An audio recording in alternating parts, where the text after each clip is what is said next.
कराची से खबर दें आपको, जहां लियारी बगदादी में 5 मंजिला इमारत मुनहदिम, 6 अफराद जाँ बहक हुए और 12 अफराद जख्मी भी हुए। इमारत के मलबे में 25 से 30 अफराद दबे होने का खदशा मौजूद है। रेस्क्यू हुकाम की जानिब से ये इन्फॉर्मेशन दी गई। सिविल ट्रामा सेंटर में खातून समेत 9 जख्मी जेर इलाज हैं। एक की हालत तशवीशनाक बताई जाती है। इलाका मकीनों की बड़ी तादाद भी रेस्क्यू के हमरा इमदादी सरगर्मियों में इस वक्त मसरूफ है। इमारत की बात करें तो 1974 में ये तामीर की गई थी और 6 जो फैमिलीज हैं वो इसमें रिहाइश पजीर थी। 50 साल पुरानी इमारत खाली कराने के लिए इंतजामिया ने कोई एक्शन नहीं लिया, ये इलाका मकीन की जानिब से बताया गया है। और साथ वाली 2 इमारतों के कुछ हिस्से भी गिरने से लोग अंदर फंसे हैं। जमीन बोस होने वाली इमारत के बराबर वाली 7 मंजिला इमारत की सीढ़ियां भी गिर चुकी हैं, जो एक बड़ा खतरा है। सिचुएशन जो है इस वक्त वो ताज़ा तरीन उससे आपको अपडेट कर रहे हैं कि ये इमारत गिरने से जो इससे मुल्हिका इमारतें हैं वो भी डैमेज हुई हैं और एक ख़तरे की सूरत इस वक्त जो है वो डैमेज इमारतें मौजूद हैं, उसमें भी लोग मौजूद हैं। लियारी बगदादी का ये इलाका है जहाँ पे 5 मंजिला ये इमारत है, मुनहदिम हुई है आज। 6 अफराद इसमें अब तक जाँ बहक होने की तस्दीक हो चुकी है। 12 अफराद के जख्मी होने की इतलात है। रेस्क्यू हुकाम ने यह खदशा जाहिर किया है कि 25 से 30 अफराद अब भी मलबे तले दबे हुए हैं। सिविल ट्रामा सेंटर में खातून समेत 9 जख्मी इस वक्त जेर इलाज हैं, जिनमें से एक की हालत तशवीशनाक बताई जाती है। सरगर्मियाँ रेस्क्यू की इस वक्त जारी हैं और रेस्क्यू टीमों के साथ साथ इलाका मकीन भी इन रेस्क्यू टीमों में बढ़ चढ़ कर रेस्क्यू टीमों के साथ इस जो इमदादी सरगर्मियां हैं उसमें बढ़ चढ़कर हिस्सा ले रहे हैं। 1974 में बताया जाता है कि इसको तामीर किया गया था इमारत को और 6 जो फैमिलीज़ हैं वो इसमें रिहाइश पजीर थी। हम नुमाइंदा दुनिया न्यूज़ सालिक शाह ने हमें ज्वाइन किया। ताज़ा तरीन सूरत हाल उनसे जान लेते हैं। सालिक शाह, जैसे जैसे वक्त गुजरता जाएगा जाहिर है जो दूसरे अफराद मलबे तले दबे हैं उनकी ज़िंदगी को भी खतरात बढ़ते जाएंगे। आप क्या सिचुएशन देख रहे हैं, किस तेज़ी के साथ ये सरगर्मियाँ जारी हैं? आज ये बिल्कुल कराची भर की जो रेस्क्यू की टीमें हैं यहाँ पर इमदादी कामों में मसरूफ़ है। ये जो इलाका है इंतहाई कंजस्टेड होने की वजह से जो यहाँ पर रेस्क्यू ऑपरेशन में मुश्किल का सामना करना पड़ रहा है, क्योंकि एक कंपाउंड के अंदर जो बिल्डिंग बनी मुकम्मल तौर पर जो ज़मीन बोस हुई है, लेकिन जो फर्स्ट फ्लोर है उसका वजह से बताया जाए उसमें हल्का से जो है गैप होने की वजह से ज़िंदगी के आसार उस बिल्डिंग में उस जो फ्लैट्स में पाए जा रहे हैं। रेस्क्यू काम ये करेगा वहाँ से उनको अंदर से कुछ इंसानों की जो है आवाज़ें भी आ रही हैं जिनको बचाने की हवाले से कोशिश कर रहे हैं। ऊपर से जो मलबा जो है वो आसानी आस्ता आस्ता से हटाया जाए ताकि जो इसके अंदर जो इंसान जो लोग मौजूद हैं उनको किसी भी किस्म के जो नुकसान से जो बचाया जा सके। रेस्क्यू काम ये बता रहे हैं कि उन्होंने जब रेस्क्यू ऑपरेशन जब शुरू किया था तो उस वक्त जो है यहाँ पर जो काफ़ी ज़्यादा आवाज़ें आ रही है, जो वक्त गुजरने के साथ साथ जो है वो कम होती जा रही है। लेकिन रेस्क्यू काम ये बता रहे हैं कि करीबन 20 से 25 करीब जो अफराद हैं वो इस बिल्डिंग में अभी भी मौजूद, उनके खदशात मौजूद है, क्योंकि पुलिस काम की जानिब से ये बताया गया था कि इस बिल्डिंग में जो है 8 से 9 फैमिलीज आबाद थी और एक फैमिली जो है आज सुबह वाक़या होने से कुछ देर कबल जो है जो इस बिल्डिंग को खाली करके यहाँ से गई थी। वाज़ेह है कि इस बिल्डिंग को 4 साल कबल जो है SBCA की जानिब से मखदूश करार दिया गया था और यहाँ के जो मकीनों को बिल्डिंग खाली करने के हवाले से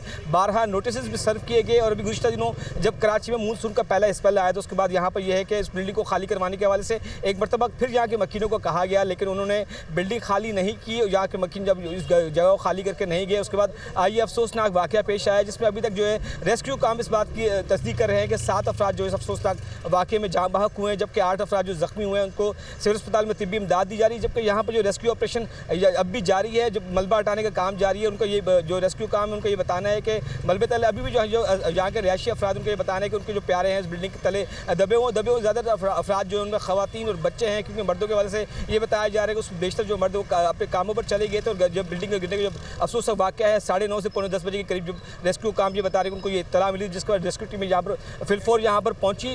वाज़ेह है कि आज आशूरा 8 मुहर्रम उल हराम है, जिसके शहर के मुख्तलिफ इलाकों में जो है मोबाइल नेटवर्क भी बंद होने की वजह से जो है इब्तदाई तौर पर जो इत्तला है वो काफ़ी देर से रेस्क्यू इदारों के पास पहुँची थी, जिसके बाद जब ऑपरेशन यहाँ पर शुरू किया गया इब्तदाई तौर पर ही जो है 4 अफराद की जो है ज़ख्मी हालत में यहाँ से निकाला गया था, जो 2 अफराद जो है अस्पताल पहुँचने के बाद दम तोड़ गए थे, जिसमें अब ये बताया जा रहा है कि जाँ बहक अफराद के रेस्क्यू अदारे ये बता रहे हैं कि जो है उनकी तादाद जो है 7 तक जा पहुँची है, जबकि दीगर जो फंसे हुए अफराद हैं उनको निकालने के हवाले से जो रेस्क्यू ऑपरेशन जारी है। जी सही। सालिक शाह आप हमारे साथ ही मौजूद रहेगा, मजीद इन्फॉर्मेशन भी आपसे लेंगे। इस वक्त नाजरीन को सुनवाते हैं हम वो गुफ्तगू जो यहाँ पे जो मौजूद अफराद की जानिब से हमारे नुमाइंदगान से की गई है।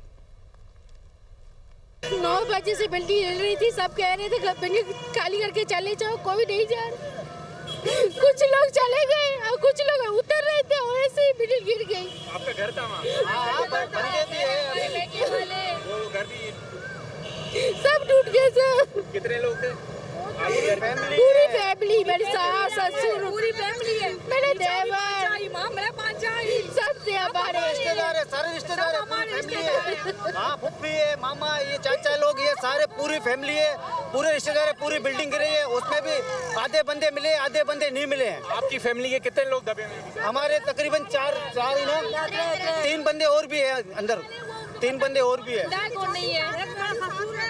एक मेरा देवर है, एक मेरी बहन का बेटा है। दोबारा बताएं कौन कौन है? मेरे ससुर है, मेरा देवर है, एक मेरे बहन का बेटा है।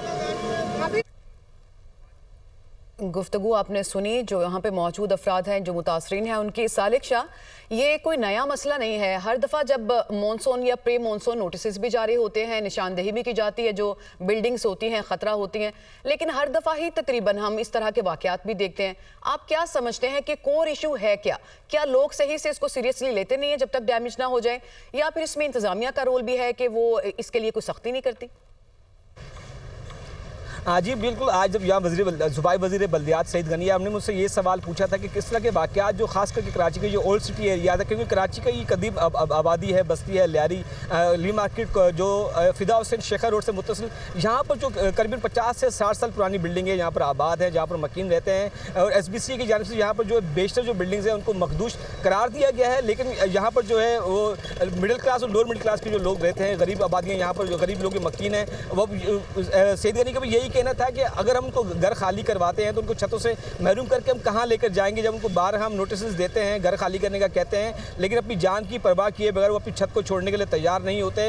उनका इस बिल्डिंग के वाले से भी यही कहना था कि इस तरह की जो है मुतादिद बिल्डिंग आज भी इस सराउंड के एरियाज़ में मौजूद है, जहाँ पर जो है उनको मखदूश करार दिया गया है, जो लेकिन वहाँ पर अभी भी मकीन रह रहे हैं, क्योंकि इस बिल्डिंग से मुत्तसिल जो 2 बिल्डिंग्स थी उनके कुछ हिस्से भी जो है मुतासर हुए हैं, जहाँ से वहाँ से अब दोनों बिल्डिंग से वहाँ के मकीनों को तो वहाँ से निकाला जा चुका है, लेकिन यहाँ पर बेशतर इस तरह की बिल्डिंग इस पूरे एरिया में मौजूद है। बल्कि कराची भर के मुख्तलिफ मुकामात पर इस तरह की बिल्डिंग्स मौजूद है जिनको मखदूश करार दिया गया है, या लो मटीरियल जो जिस नाकिस मटीरियल की वजह से वो बिल्डिंग जब बनाई गई है, लेकिन वो बिल्डिंग गिरने के वाक़यात पेश आते हैं। अपने गुज़श्ता साल भी खानादर के इलाके में बिल्डिंग गिरने का एक अफसोसनाक वाक़या पेश आया, जिसमें 27 से 28 अफराद जो जान से गए, तो वो वहाँ पर भी कम बेश इसी तरह की सूरत हाल थी। बारहा वहाँ के मकीनों को, इंतजामियों को वहाँ पर जो है इस हवाले से उन्होंने जाकर उनको मुतनब्बे किया कि बिल्डिंग को खाली किया जाए, लेकिन बिल्डिंग ना खाली करने के नतीजे में इंसानी अलमिया इंसानी जाने को जो नुकसान हुआ है, और आज भी वो वाक़या इसी तरह का। लेकिन इंतज़ामिया की सबसे बड़ी गलती यहाँ पर यह है कि उन्होंने इस बिल्डिंग को खाली क्यों नहीं करवाया, जब उनको मालूम था कि बिल्डिंग जो है किसी भी वक्त गिर सकती है। लेकिन यहाँ पर जो यहाँ की लोकल इंतज़ामिया है, SPCA होगी, उसके अलावा जो DC और AC की जो टीमें यहाँ पर जो पहुँची थी, उन्होंने जब हमने उनसे ये बात की कि आप इस बिल्डिंग को खाली क्यों नहीं करवाया, उन्होंने ये कहा कि उन्हें जो पब्लिक की जानिब से जो है काफ़ी रिएक्शन यहाँ पर उनकी तरफ से सामने आ रहा था कि वो घर खाली करके कहाँ जाए, अपनी फैमिलीज़ को, बच्चों को लेकर कहाँ जाए, उनको क्या नाम है उसको किसी भी जगह आबाद करने के वजह से मसले इंतजामियों को पेश आ रहे थे। उनका यही कहना था कि इसलिए उन्होंने बिल्डिंग को खाली करवाने के लिए नोटिस कॉम्प्लिकेटेड ये इशू है सालिक शाह, जैसे आप अभी हमें बता रहे हैं, और ये बिल्कुल दुरुस्त बात है कि इसकी बड़ी जहतें हैं जिसको अंडरस्टैंड करना इंपॉर्टेंट है। हमारे साथ ही मौजूद रहेगा मोहम्मद अरशद भी हमारे साथ मौजूद है। मोहम्मद अरशद, अभी हम थोड़ा रिस्पॉन्सिबिलिटी फिक्स करने की कोशिश कर रहे थे कि हर दफ़ा हम इस तरह के वाक़यात देखते हैं, इंक्वायरी कमेटीज़ बन जाती हैं, ये मुअत्तल कर दिया, वो मुअत्तल कर दिया, एक्शन लिया जाएगा, लेकिन हर साल फिर इसी तरह के वाक़यात सामने होते हैं। आपने भी यकीनन इस मामले को थोड़ा बहुत अब तक इन्वेस्टिगेट किया होगा, आपके पास क्या इन्फॉर्मेशन है कि किधर जाती है सारी जिम्मेदारी? देखिए, अब से थोड़ी देर पहले ही आप बातचीत कर रही थी जो कि DG SPCA हैं साहब खोड़ो साहब, उनसे आपने भी यही सवाल किया था, तो उनका आगे से जवाब जो था, जो मैंने भी सुना, आपने भी यकीनी तौर पर वही जवाब सुना होगा, तो उनका कहना था कि इस तरह के उनको नोटिसेस जो थे वो जारी किए गए थे। अब आगे लॉ एंड ऑर्डर सिचुएशन हो जाती है, जिस वजह से फिर ये घर, इस तरह की जो बिल्डिंग्स हैं वो खाली नहीं होती। अब बात यह है कि अगर कोई इस तरह का, फर्ज करे, लेट्स सपोज कि अगर कोई इस तरह का वाकया है कि कोई शख्स जो है वो खुदकशी कर रहा है, तो क्या उसको करने दिया जाएगा? वहां पे रेस्क्यू टीम या दीगर, हम दुनिया भर की फुटेजेस हम देखते हैं जो कि हम इंटरनेट पे भी प्रोवाइडेड होती हैं, हम उस पर देख रहे होते हैं कि किस तरीके से उनको रेस्क्यू किया जाता है, उनको छोड़ नहीं दिया जाता। अगर यहाँ पे इस तरह की किसी भी जगह पे कोई इस तरह की बात है, उनको जो है हर्डल्स क्रिएट हो रही हैं या हर्डल्स आ रही हैं, लोग खाली नहीं कर रहे, तो उनकी जानिब से ये DG SBC ने खुद भी कहा कि मुतालबा लोगों का इस बिल्डिंग का भी ये था, 4 फैमिलीज गई, लेकिन दीगर लोगों का मुतालबा था कि भाई हमें कोई आप ऑल्टरनेट जगह प्रोवाइड करें। तो इसका जवाब वो नहीं दे सके कि उन्होंने आया कि ऑल्टरनेट जगह प्रोवाइड करने के लिए उनसे रजामंदी दिखाई, कुछ उनसे बात की नहीं की, उस पर उन्होंने कोई क्लियर अपना स्टांस नहीं लिया। तो जब उनको ऑल्टरनेट नहीं दिया जाएगा, जाहिर है ये जो कि कंसर्न महकमे हैं, जो इंतजामिया है, उनकी जिम्मेदारी है कि जब वो रेस्क्यू करे तो उनको मुतबादिल ही कुछ दें, चाहे आर्जी ही क्यों ना हो, लेकिन कम से कम उनको मुतबादिल जो है वो जगह उनको दी जाए। तो इस तरह की चीज जो है, इस पर कोई अभी तक इंतजामिया की जानिब से जो कोई भी ठोस बात नहीं की गई है। DGSBC जो है वो ये कहते हैं कि जो ये मुतासरा इमारत है जो मुनदम हुई है, इसको 2022 में, 2023 में जो और 2024 में भी उनको जो थे वो नोटिस जारी किए गए। मुतासरा इमारत खाली करवाने का भी नोटिस जो है वो महकमे की जानिब से दिया गया, जबकि एक हफ्ते कबल भी उनसे इस मामले पर बात हुई। जब SBCA को इस मामले की संगीनी का पता था तो इसके ऊपर कोई ठोस इकदामात इस इदारे की जानिब से बिल्कुल लेने चाहिए थे, चाहे उसमें कहीं जो है वो कहीं सख्ती भी अगर होनी चाहिए थी, तो कम से कम जो अब तक हमारे पास इतलात मौसूल हो रही हैं कि इस वाक़ये में 7 अफराद जाँ बाक हो गए हैं, तो ये नाखुशगवार वाक़ये से बचा जा सकता, ये इंसानी जानों का जिया नहीं होता। बिल्कुल मोहम्मद अरशद, आप सही कह रहे हैं। अल्टीमेटली रिस्पॉन्सिबिलिटी जो है वो बिल्डिंग कंट्रोल अथॉरिटी या जो मुतालिका अदारे हैं उन पे आती है कि जब वो मखदूस सूरत हाल को जानते हैं तो फिर एक्शन क्यों नहीं लिया जाता इसके ऊपर। जरा इमदादी कार्रवाइयों की जानिब भी हम नजर अगर डाल लें, क्योंकि अभी एक और पहले 6 अफराद का बताया जा रहा था, अब 7 अफराद के जाँ बहक होने का बताया जा रहा है। इमदादी सरगर्मियों की इस वक्त क्या सूरत हाल है? जी देखें, इमदादी सरगर्मियां इस वक्त जो हैं वो बिल्कुल जारी हैं। यहाँ पे मशीनरीज मौजूद हैं जाए वकुआ पर।